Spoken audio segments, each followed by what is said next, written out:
Right now, somewhere, it's raining. And you already know the feeling. The plans you cancel, the walls that start to close in, the strange, restless boredom that creeps in by day 3. You call it cabin fever.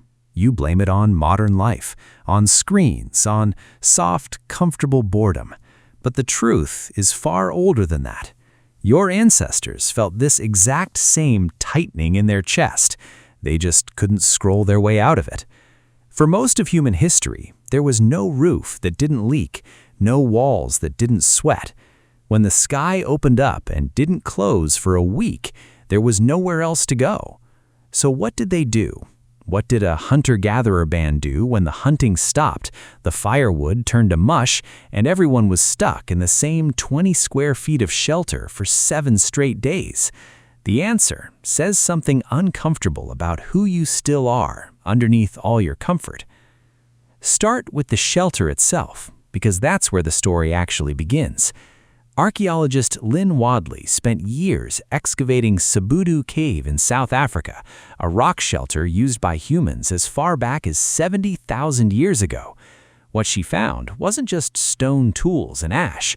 She found bedding, layers of it, sedge and rush plants, laid down again and again, sometimes burned and replaced with fresh material on top. That's not survival. That's maintenance.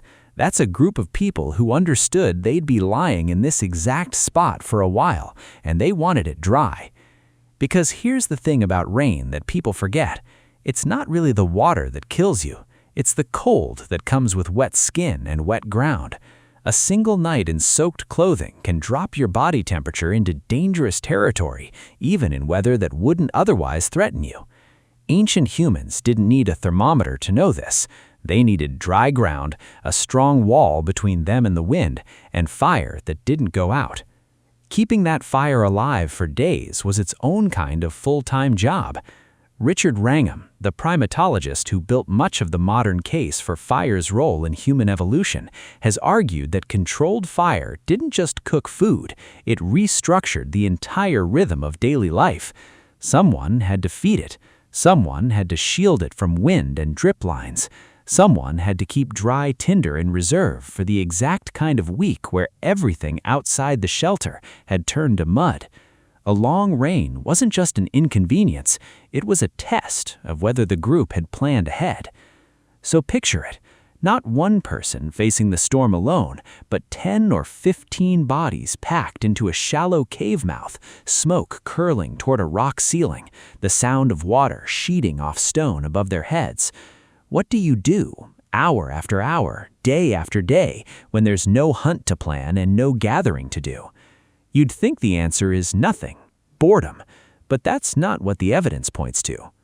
This is where the story takes a turn most people don't expect. Anthropologist Polly Weissner spent years living with and studying the Juhansi people in the Kalahari, and she noticed something specific about how their conversations changed depending on the time of day. During daylight hours, when there was work to do, talk was practical, economic, complaints, gossip, coordination. But at night, around the fire, with nothing left to hunt or gather, something shifted. The talk turned to stories, myths, jokes, tales about distant relatives, ancestors, the origins of animals and stars. Now stretch that nighttime pattern across an entire week of rain. What you get isn't a group sitting in silence waiting for the sky to clear. What you get is something closer to an accidental festival of language. Weissner's research suggests storytelling wasn't just entertainment. It was how groups transmitted values, mapped social relationships, and practiced empathy by imagining lives other than their own. A week trapped together wasn't dead time. It might have been some of the most socially productive time a band ever had. Think about what that means. The rainy week you dread, the one that ruins your outdoor plans, might be structurally similar to the exact conditions that built human storytelling in the first place. Forced togetherness, no distractions, nowhere to be, just voices, firelight, and time. Of course, it wasn't only talk. Hands don't stay idle for a week just because feet do. This is where a huge amount of the ancient toolkit was likely made: flint knapping, wood carving, cordage twisting, hide scraping. These are tasks that don't require good weather. In fact, they require exactly the kind of stillness that a hunt doesn't allow. Anthropologists studying tool assemblages at sites across Europe and Africa have long noted that some of the most complex, time-intensive tools show signs of careful, unhurried craftsmanship, the kind of work you can only do when you're not also worried about finding food that day. A week of rain, in other words, might have been a week of workshops. Someone teaching a teenager how to properly haft a stone blade onto a shaft, someone else repairing a torn hide cloak, stitching it with sinew by firelight. Skills passed down not through formal lessons, but through the simple, repetitive boredom of being stuck somewhere together with nothing else to do. There's a humanology layer here too, and it's one you might recognize a little too well. Being confined for extended periods does something specific to the human mind. Studies of isolation, from Antarctic research stations to submarine crews, consistently find that groups develop rituals to manage the monotony. Structured meals, shared jokes that become inside references, small, repeated routines that create a sense of control when the outside world offers none. There is no reason to think ancient humans were any different. If anything, they had more practice at it. Bad weather wasn't a rare disruption for them, it was a recurring seasonal certainty. Which raises a question worth sitting with. Did they dread it the same way you do? Maybe not in the same way. Your rainy week means canceled plans, a broken routine, a nagging sense that you're wasting time you were supposed to be spending productive.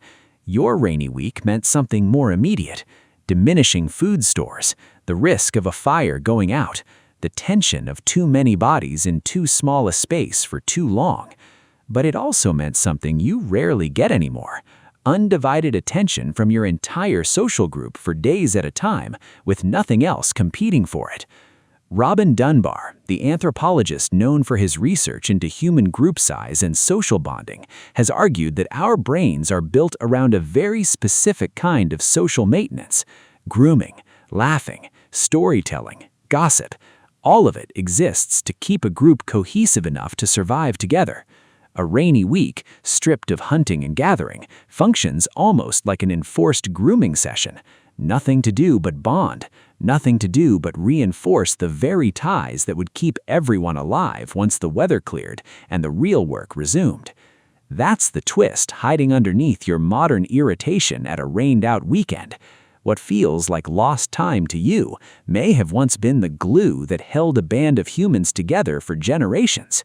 The stories your ancestors told during a week of rain didn't just pass the hours, they may have shaped the myths, the family histories, the moral lessons that outlived every single person sitting around that fire. And when the rain finally broke, what happened? Life didn't just resume, it resumed differently. Tools had been sharpened, repaired, sometimes invented. Alliances had been quietly reinforced through a week of shared discomfort. Children had absorbed stories they'd retell decades later to their own children. The hunt that followed wasn't just about replenishing food, it was the release of pressure that had been building, quietly, for days. You feel an echo of this every single time a storm passes and the sun finally breaks through. That specific relief, that urge to finally get outside and move, isn't just modern restlessness. It's a rhythm your body still remembers, even if your mind has forgotten why. So the next time a week of rain traps you indoors and the boredom starts creeping in around day 3, consider what you're actually experiencing. Not a malfunction, not wasted time, a pattern your ancestors lived through again and again, one that quietly built the stories, the tools, and the bonds that got their descendants, eventually you, this far. The rain hasn't changed. What you do with it has.